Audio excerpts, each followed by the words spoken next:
Ассалаумағалейкум, құрметті көрермендер, достар. Мен енді бүгін сіздерге мынау қарағай бүршігінен, яғни шишкасынан қалай тұнба жасауға болады. Бұл тұнба неге пайдалы?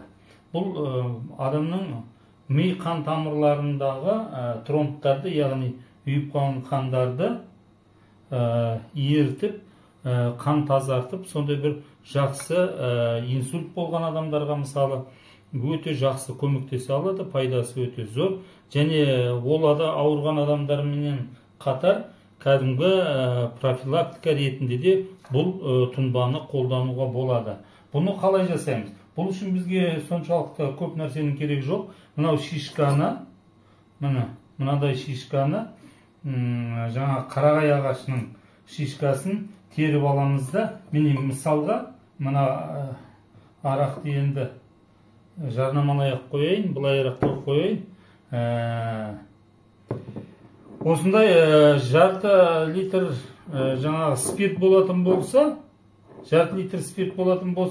осы жарты литр, мысал 1 литрлік жасасаңыздар, 1 литрлік жаңағы нені банкыны қоясыздар да 1 литрлік арақ құясыздар, жаңағы спирт құясыздар. Ал енді бұны жасау үшін қалай? Жақсылап тұрып шайып, тазалап, міне банкіге толығынан толтырып саласыздар. Аузына толғанға дейін саласыздар. Мұны нығыздап салуға болады. Бұлай. Көрініп тұр ғой сіздерге. Бұлайына нығыздап саламыз.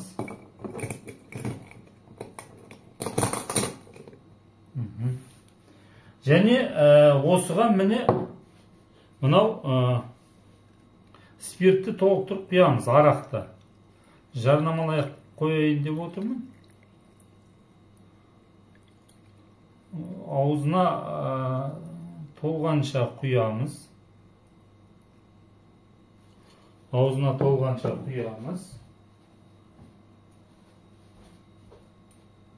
Қазір міне толық құйдық. Құйып болғаннан кейін аузын жабамыз да 21 күнге үйде көлеңке, күн түспейтін жерге үйде жаңағы неге қойып қоямыз. Бір адам баспайтын жерге. Және бұны сол 21 күннің ішінде әр естеріңізге түскенде бұлайынан шайқап қою керек. Bir күнде 2 рет, 3 рет шайқап қойсаңыздар болады. Енді 21 күн тұрғаннан кейін менде әзірге дайыны бар. Жаңағы нені құйған мынау шишкаларымызды әрине сүзіп таза дайын болған тұнбаны аламыз. Тұнба міне өздеріңіз көріп тұрғандай тура мынандай бір әдемі, сондай бір түсі де әдемі, сондай бір тұнба пайда болады. Осы тұнбаны біз әрмен қарай жаңағы ішуді бастаймыз. Міне мынандай осындай тұнба пайда болды. Енді бұл қасиеті не? Бұл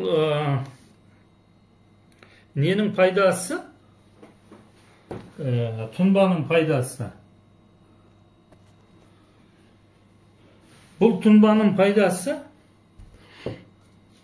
инсульт алған адамдарға өте пайдасы өте зор. Жаңа айтып өткендегідей ауырмаған адамдар профилактика ретінде де жылында 1 курс ішуге болады. Яғни курсы қанша? Осы 1 ай немесе осы банка қанша уақытқа жетеді? Соншалықты шай қасықпенен күніне 2 мезгіл немесе 3 мезгіл тамақ уақытысында немесе тамақтан кейін ішуге болады. Ешқандай да соншалықты бір дәмі сондай адам не қылатындай, іше алмайтындай дәмі емес. дәмі де сондай бір кәдімгі дәрі ішіп жүрген сияқты болады. Бұны неге мен істеп отырмын? Өйткені мен осыдан 7 жыл бұрын қан қысымым көтеріліп ауырып, маған ота жасалынды жүрекке. Содан кейін мен 1 жылдай дәрі-дәрмек ішіп жүрдім. Әрине, бір жеріңді емдесе, екінші жеріңнен қайта бір топ дәрі ішіп отқаннан кейін әрине зақым келетіні ол сөзсіз, бәріңізге аян. Сондықтан мен дәрі ішуді бәрін қысқарттым. Және мен бұл видеоны біреулерден көріп, осылай болады екен деп істегенім жоқ. Мен өзім қолданғаннан кейін сенімді түрде сіздерге бір пайдасы тисін деген ниетпенен сіздерге көрсетіп отырмын.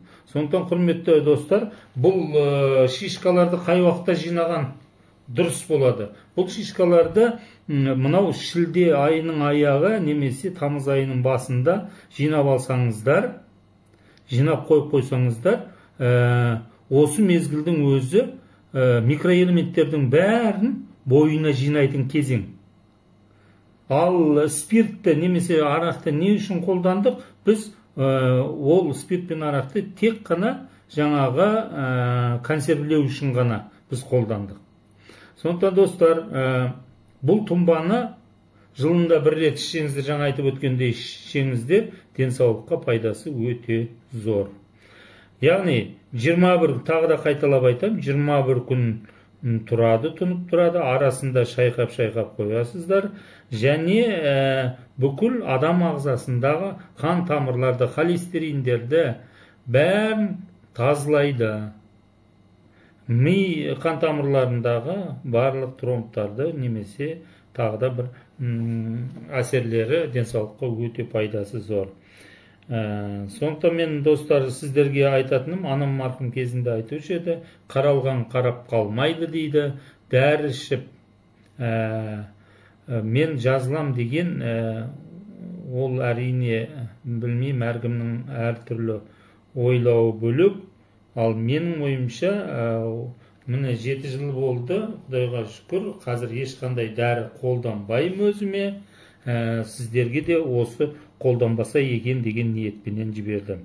Жалпы, құрметті көрермендер, видео ұнаған болса, төмендегі пікірлерімізді жаз комментарийға, лайк басып, тіркеліп қойыңыздар. Және келесі видеода қандай видеолар көруді қолдайсыздар. Пікірлеріңізді жазып кетіңіздер.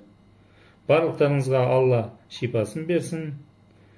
Қандай да болса да, негізі сеніммен жасасаңыздар, бәрі қалпына келеді деп ойлаймын. Сау саламатта болыңыздар, ауырмаңыздар.